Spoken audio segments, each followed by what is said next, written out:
Hello, BookTube. All right, once again, this channel has hit a milestone.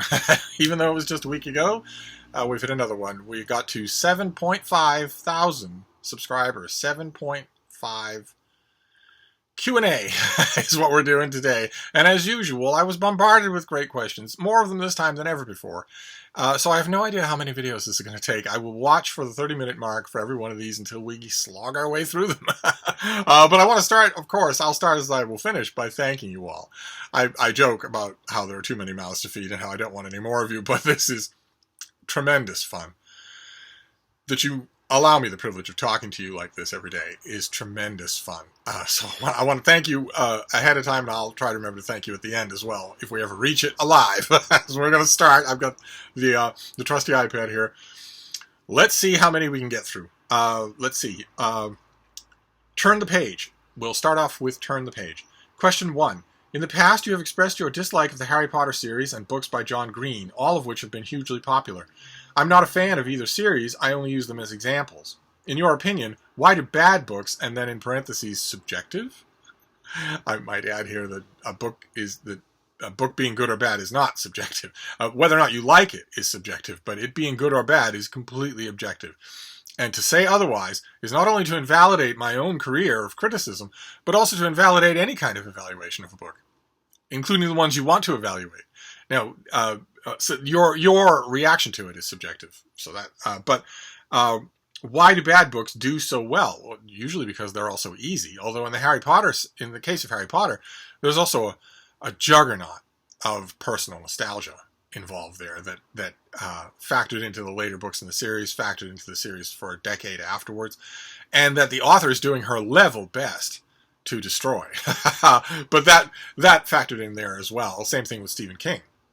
With the novels of Stephen King, most people in the English-speaking Western world learned how to read by reading Stephen King. He's still writing books.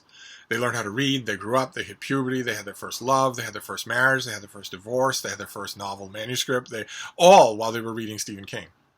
And all the while, the earlier readings, the earlier books were mulching into nostalgia, and that process would just keep going forward. So that now, that generation of people is utterly incapable of critically analyzing Stephen King. And that's another reason for his popularity as well, is this juggernaut of nostalgia. Question number 2. What advice would you give to someone who has an idea for a novel they would like to write, but absolutely no writing experience? My advice in the simple would be get to work. Take the idea you have for a novel and flesh it out. And don't do it in your head. And don't do it verbally to someone else. Write it down. Flesh it out in words, either on a tablet or on a computer or on paper. Take that idea and flesh it out. Because that idea, I'm sure that idea is great, but you will realize once you start to do that it's a great idea is like a tethered zeppelin. You know, it stands out in the floodlights, but there's so much groundwork connected to it, and it's useless without that groundwork. So you need to figure out all the details of that great idea, and then once you've done that, preferably on paper or in words anyway, on a screen, then get to work. This business of absolutely no writing experience. Well, how do you think you get writing experience? You get it by writing. So once you have your idea fleshed out, and not just the idea itself, but how it will work, how it fits into the world around it, then get to work writing it. Write a first draft. You are totally free to do that. It's not beyond you because you are a serf class and have not been educated. It's not beyond you because it's outside of your social strata, and if you were caught writing, you would be beaten by your own parents or exiled by your own community. None of those things are true for you, and they were true for 99% of your human ancestors. So just get to work. Just get to work on this project. Let's see here. Love and Light is next. I only just found you and am hugely enjoying myself on your channel. Well, welcome. What I'd like to know, you seem very happy, content, well in your skin. Well, thank you. Would you say you have a philosophy in life, principles you live by? I certainly do, yes. And would you be able to recommend a work of fiction that might reflect those? Yes, you are new to the channel. Definitely. No, I could not. There is not a work of stupid, fly-by-night, flimsy, made-up stories that would reflect my personal principles. No. There isn't even a written work of nonfiction that would. My principles have been carved out of life, out of living, out of relationships, and loss, and love. Books have played a very, very minor part in no fiction. No fiction has at all. And also asks, let's see here, you repeatedly mentioned the Jesuits' influence on you. Care to elaborate? Yes, I fell into the hands of a fanatical religious sect during a very formative period in my life. And their effect on me was mainly twofold. One, the one that I'm always most grateful for, I guess I'm most grateful for both of them. One was that your brain is a muscle, and that you owe it to your creator, in their particular ethos, you owe it to your creator to sharpen that muscle to its ultimate effect. Sharpen your memory, sharpen your attention, sharpen your critical thought. That this no facts version of Christianity, this no inquiry version of Christianity, this I am a grown man, I am the manager of an auto mechanic warehouse, but I'm also what I consider to be a devout Christian, and I view Christianity, a devout Christian, as someone who is a child. So I don't know anything. I'm a baby in the arms of the Lord. Jesuits consider that absolutely antithetical to faith. I had a teacher who said, "Do you honestly think that Jesus Christ wants to hang around with stupid people?" And so that is number one, is the mental armamentarium that I've found very useful throughout my whole life. And the other thing was moral clarity. The Jesuits the Jesuits taught me that although moral issues in the world can be very complicated, they are never difficult.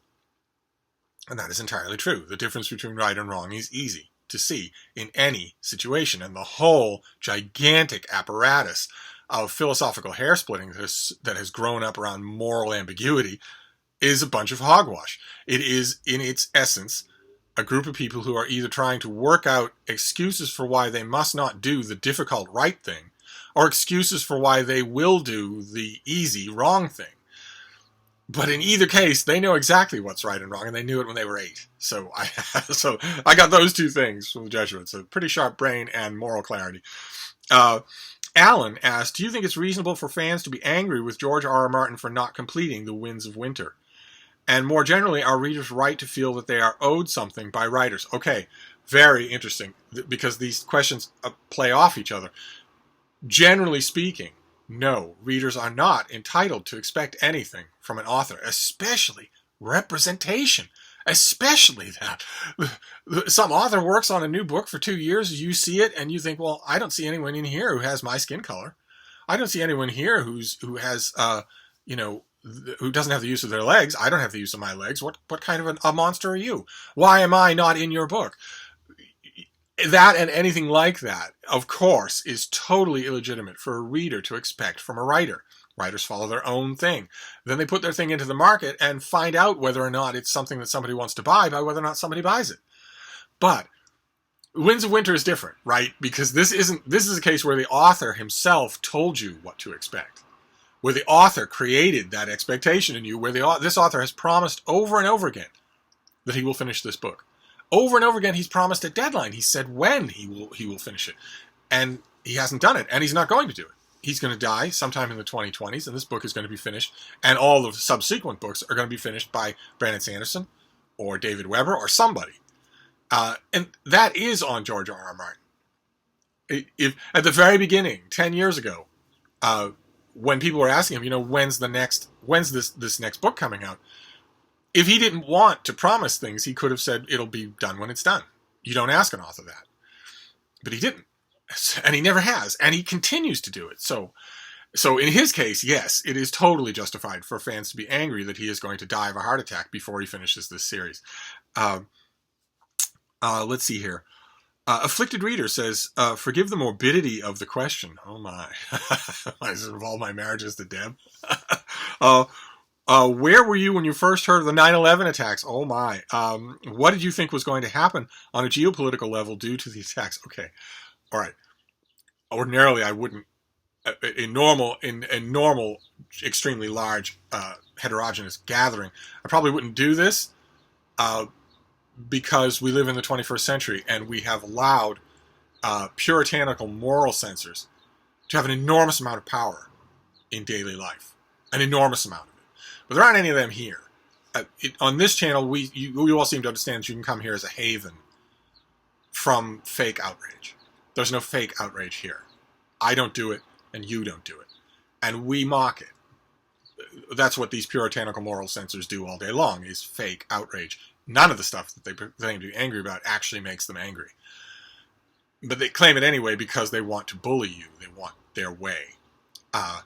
And the reason that I'm prefacing it this way is because where I was on 9/11, on the morning of the 9/11 attacks, is, believe it or not, a funny story. It actually is, even with 9/11 in the story. It still worked out to be funny in one of those odd ways that life always does. I was working in a retail bookstore, a great big retail bookstore in downtown Boston that is no longer open. What a fun we had at that old store, that ratty old store with no natural sunlight and exposed electrical wiring and flaking asbestos and stained carpets. But oh, what fun we had. Oh my. And one of the duties that I had every month was to swap out the series romances. I had a whole bay of a bookcase for Harlequin series romances. The Harlequin Presents, the Harlequin Romances, the Harlequin Super Romances, the Harlequin Historicals. Once a month, I would get 10 boxes on a pallet. They would all be Harlequins, and I would clear out the old shelves, so they were just empty. I would stack all the old books on a V cart, and then I would clear off a counter of the information desk right there in the middle of the first floor, and stack all the new Harlequins by, sorted by imprint. And I had some make-weight 20-something just add water managers sort of officiously say to me, could you do that in the stockroom, not on the sales floor? And I would say, no, I really can't, because I'm perfectly available to the customers while I'm doing this. They could have questions. I don't want to hide. I don't need to hide away in the stockroom to do this. And I never knew what to do about that, because I wasn't especially fireable, and they had never encountered a retail worker whose answer basically to being just petty tin pot dictator tyranny bossed around was, no, I'm not going to do what you're saying. I know better than you. I was doing this long before you were born. So they would buzz off, and then I would make those piles on the information desk and then swap them out. And I always had, my methodology was always justified right in the eyes of these little kids, because customers would come up and they'd be talking about Harlequin my regular romance readers would be coming up and saying, oh, you're swapping these out. So these on the V card are the old ones. Any that are really good, any that really stuck out? And I would say, well, Suspense had nothing this time around. And Harlequin Romances itself had nothing this time around. But this historical was really good. Even if you don't like Westerns, this was really good. Stood out, especially the ending. And I'd sell 2 or 3 of the remainders off that cart, plus the new ones. That was the reason why I wasn't really boss aroundable or fireable, because I could do that right in front of management. So I wasn't making any promises. I was demonstrating that I should be best left alone to deal with my customers, that I knew what I was doing. But anyway, that took me about a morning to get all that done right. It took about a morning. The one thing I didn't do on the sales floor, of course, was the horrible, wasteful process that that retail bookstores still have to this day, which is to strip the cover off those mass market paperbacks and send the covers back for the return, for the money that you're getting for the unsold product, and just throw away the books themselves. Of course, I wasn't going to do that on the sales floor. Good Lord, can you imagine customers knowing that it's just a flick of my wrist between them paying nothing for the book and then paying $4 for the book? I didn't do that on the sales floor, but I did everything else, and it took a while. It took a morning. So I was at work on those shelves on the morning of 9/11, and I was bending down to one of those bottom shelves when my pants ripped. My pants split sideways from stem to stern. And it was not a small thing. It was not anything that I could work the day through. So I got there was a phone right there on the information desk. I got on the phone and I called the house and said, could you, I know this is a little weird, but could you bring me a pair of pants? Mine have just ripped, and they've ripped beyond recall. There's not anything I can hide during the day. So they said yes, and they bagged up a pair of pants and got on the subway. And just as I was hanging up the phone, the kid who worked in the magazine alcove had a transistor radio and came out saying, it sounds like a plane flew into one of the World Trade Towers. And that at the beginning of that whole incident, for the first half hour or so, everybody thought it was just an accident. that somebody had flown a plane into the Twin Towers by accident. That's what the kid in magazine said that morning. He said, yeah, I guess a pilot just went off course and flew into the trade towers. And my first thought was, well, this is a perfectly clear day. So it seems unlikely to me that a pilot would miss this gigantic steel and glass tower for long enough to fly right into it. If it's cloudy, I could understand, because the clouds used to cling way down on the Twin Towers. So you'd have dozens of floors that were literally cloaked in mist, and you couldn't see them. But this was a perfectly clear morning. So that struck me as a little odd. And I was still standing there. I was still waiting for my pants to arrive when we got news of the second plane. The instant that a plane hit the second tower, I knew that this was something unprecedented. That I knew that this was Pearl Harbor. And I suspected for the whole rest of the morning that planes would start to hit many other buildings in New York, and especially in Washington, D.C. When the second plane hit a tower, my first thought was, why have we heard no word from Washington about things being hit? Why hasn't a plane crashed on the Washington Mall or into the Capitol or into the White House? Little did I know that those were going, of course, stories like that were going to feature in the news of the day. And the second plane caused the whole country to go quiet. Not in the sense of actual silence, but in the sense of all of a sudden, all of America sort of held its breath. Because this wasn't an accident. That was when everybody realized this isn't an accident. Something is happening here that is big and important and that is unknown. We don't, the feeling in those early hours was, we don't know the extent of this. And it was right in the middle of that feeling that a housemate came into the store with a bag of my pants, who traveled on the subway. I would never in a million years have advocated that had it only been a few hours later. Instead, that person had to turn around and go back home on the subway. And the day progressed after that. Flights were grounded. So for the first time, I was walking my dogs that evening, and for the first time, there were no planes in the sky at all. And news started to come in about the Pentagon and about Shanksville. And the story started to unfold, and everybody started being glued to their TVs. And afterwards, a year afterwards, 2 years afterwards, when the pain hadn't subsided, but the shock had subsided, the joke at my old store people used to conflate the two events. They used to say, you remember what happened on the morning of 9/11? Steve's pants ripped, and we'll all remember where we were that day. We'll all be marked by that event from now on. We'll all remember the trauma of it. So I was kind of put in an odd position of having this chuckle anecdote about the events of 9/11, because that happened to happen at the exact same time. But that's where I was. I was in a bookstore in downtown Boston with split open pants, with my boxer shorts hanging out, my Superman boxer shorts hanging out. Not a very dignified 9/11 story. But you had a follow-up question. Oh yeah, what did you think was going to happen on the geopolitical level due to the attacks? I knew that day what was going to happen. I just didn't know the specifics. I knew that day that what we were talking about here, the United States had been, on September 10th, the United States had this thick carapace of general going along to get along contentment. It wasn't true in the active political circles, because the Republican Party had stolen the presidential election. And I was infuriated by that, absolutely infuriated. A Republican nominee for president getting the Republican-dominated U.S. Supreme Court to say no more vote counting in an election for president, when half the judges involved owe their jobs to Republican presidents, including the father of the nominee. It couldn't have been any less democratic. It was a total outrage. And there were some people in America who were still outraged by that on September 11th, but it was largely this still period.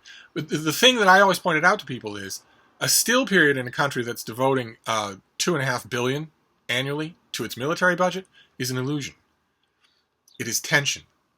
That skin might look calm, but that skin has an incredible amount of surface tension. And if something breaks it, then what's going to happen is an eruption of violence. An absolute eruption of violence on a staggering scale.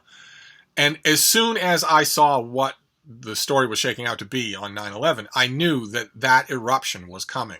I just didn't know what shape it would take. I had no idea. In my worst imagination, I don't think I could have pictured two open-ended wars with hundreds and hundreds of thousands of innocent civilians dead, bulldozered and tortured and carpet bombed. To this day, I don't think in my wildest dreams, I don't think I could have imagined that, although I should have been able to. Because the Pentagon, the military establishment in this country, needs a permanent war footing to justify $2 billion in budget. The Pentagon loses every year in America. I'm not talking about spends on totally redundant missile systems, airplane systems, surface-to-air systems, navigational systems on submarines. I'm not talking about any of that when the equipment is 5 years old and still works just fine against no enemies. I'm talking about just plain loses, where the money was there on a Monday and on a Friday no one can find it. Every year, the Pentagon loses enough money to make every bit of healthcare in America free for everyone for the rest of time. We're quibbling over little bits and pieces here because we're leaving the elephant in the room out of the picture. The elephant in the room is this enormous military budget. The Pentagon loses enough money every year to make universal health care a complete reality. Or anything that you need, heart transplant, surgery, dentistry, LASIK surgery, anything, completely free for everyone. And that's just money that's lost. That's not money that's spent on a missile system that some general is going to say we need, or some vote-jobbing president is going to say we need. That's just money that no one can find, that's been misplaced. And I knew, given the size, the sheer potential violence of such a system, that this was going to cause an eruption of violence. And the eruption was worse than I thought. Not only two open-ended wars, but also a Republican president who wasn't duly elected, ramming legislation through Congress literally in the middle of the night to curtail civil rights in America. To say, you no longer have the binding legal right to demand to know why you are being arrested. You no longer have the binding legal right to representation once you have been arrested. You no longer have the binding legal right to a speedy trial or to contact your relatives or anything like that. You can be black-holed. And that changed a lot. that all changed a lot. So, but I had no idea. I didn't imagine that it would be this bad. How are we doing for time? If we answer all the questions like this, the problem is you people keep asking great questions.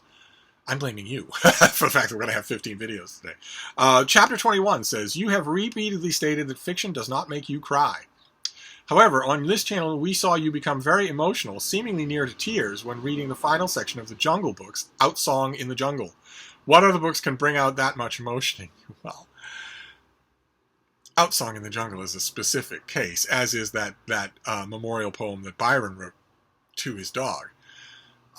Those are specific cases. They don't have anything to do with the tremendous power of literature. They have to do with the specific subject matter. For those of you who are new to this channel, and we have a 7.5K Q&A to prove that quite a few of you are new to this channel, I was raised and socialized by a different species than humans. And I reached a point in that raising and socializing when I realized I couldn't live with them. I couldn't live with dogs. I had to live with humans, as a human. So Outsong of the Jungle, of course, hits me right where I live. And I have lost more dogs than you have teeth in your head. People who I dearly, dearly loved. Not as pets, but as friends. Loved ones. So Byron's elegy to his dog works on me. But those are specific reasons. It's not because of the form of literature. Let's see here. We have time? Okay. Tripp says, when writing a novel, how do you decide when to describe something and when to just dictate what happened? I notice some authors hardly describe anything, yet their prose paints a picture as if they did, and that some describe too much. Well, you put your finger right on it. It isn't the way you do it. It's whether or not you need to do it.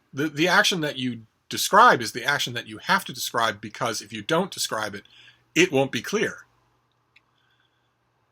Whereas lots of authors think, well, if anything happens, I need to describe it, when that isn't true.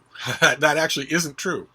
It's only when the way the action happens will actually mean something, that it's important to know how the action happens. That's what you need to describe. In this instance, as in so many other instances, I would sort of align myself with the sentiments that Elmore Leonard has expressed about writing, which he makes it a little dude bro-y for my taste, but it boils down to, don't write anything that you don't need to write.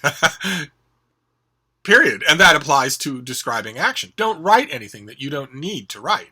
If you can convey what you want without explicitly writing it, then definitely do that. And Tripp's second question, are we just going to let Donald Trump destroy the U.S. Postal Service before the election? It seems Democrats are so weak they will just let him cheat. Well, your question, are we going to let him do that? I don't see what we, as the unelected body of Americans, have to do with it. It's like I've mentioned many times, the Trump era has made me reevaluate every single book I have ever read about the rise of Nazi Germany and the culpability of everyday, ordinary civilian Germans. I now understand the post-war depositions of those ordinary, everyday Germans better on an intuitive level than I ever did before. That most of them had no choice. They had no choice but to go along. They couldn't leave. And it still felt right to be patriotic.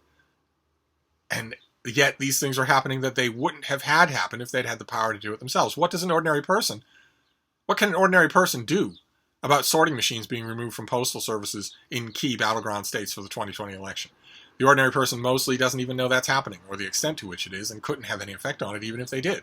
What can the ordinary person do if they watch a truck in a key battleground district in Pennsylvania or Wisconsin pull up and start yanking post boxes out of the sidewalk? What can an ordinary person do in a situation like that? It's for law enforcement. It's for, as you mentioned, the Democratic congresspeople who don't like fascism, who don't want this country to be taken over by brute force. It's for them to do something. And what have they done instead? Gone on vacation. They've left Washington and gone on vacation. People always say they did this even though Donald Trump is stealing the election right under their noses, but he's not just doing that.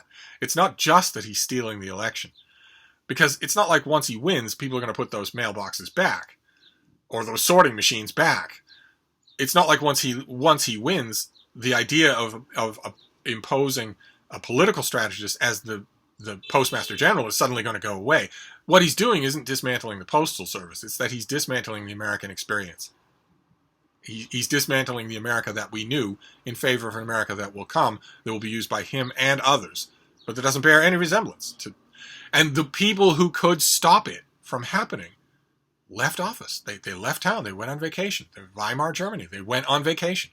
Instead of passing a law or getting on the phone to local governors and saying, look, why are you letting this happen? Put police in the streets. Arrest people who are stealing these things. You have our backing. Or stop all funding. The House controls funding. Stop all funding for everything. Everything, even the military, all of it. Stop all funding for everything.